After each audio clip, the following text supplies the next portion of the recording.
Comme c'est un thème d'actualité, donc je me suis permis de l'ouvrir au public, même si je me suis pris un petit peu tard. Mais en tout cas, c'était là une volonté qui me semble être utile afin de tisser des liens entre l'université et la société.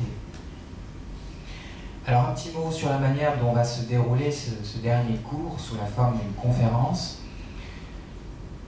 Ce sera tout d'abord l'occasion, bien sûr, d'un monologue de ma part, où la conférence au sens strict aura lieu. Et puis après, vous pourrez bien sûr poser des questions. Et enfin, bien sûr, on pourra avoir un moment de débat sur le thème qui nous a regroupés aujourd'hui. Alors commençons sans plus attendre. Depuis quelques années, effectivement, le travail est de moins en moins un lieu d'émancipation. Pour bon nombre d'entre nous, au contraire, le travail est un lieu de souffrance. À titre introductif, j'aimerais établir ce constat qui est par ailleurs dressé par les sociologues.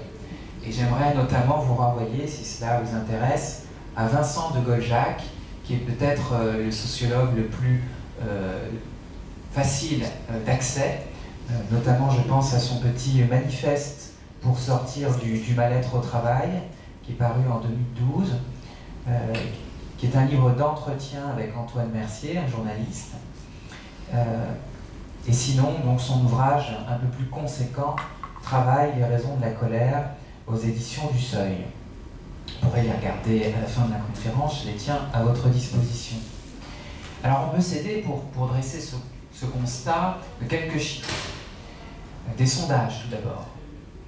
Selon un sondage effectué par Opinionway en octobre 2009, 50% des salariés disent éprouver du stress au travail.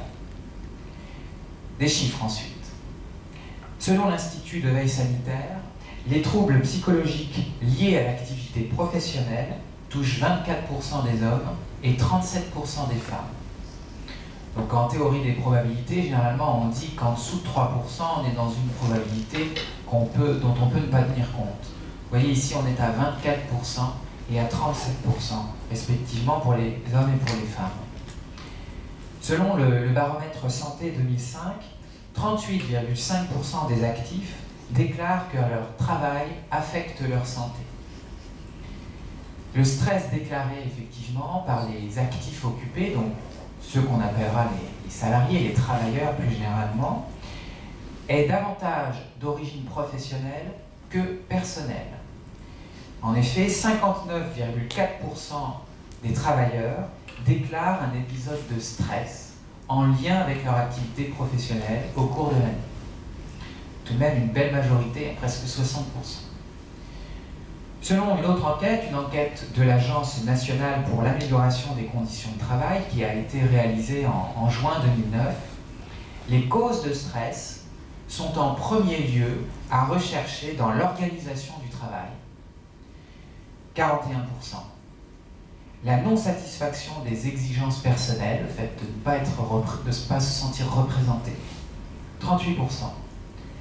Les relations avec la hiérarchie et les collègues, 32%, ainsi que les changements dans le travail, par exemple, changement du lieu de travail, 31%.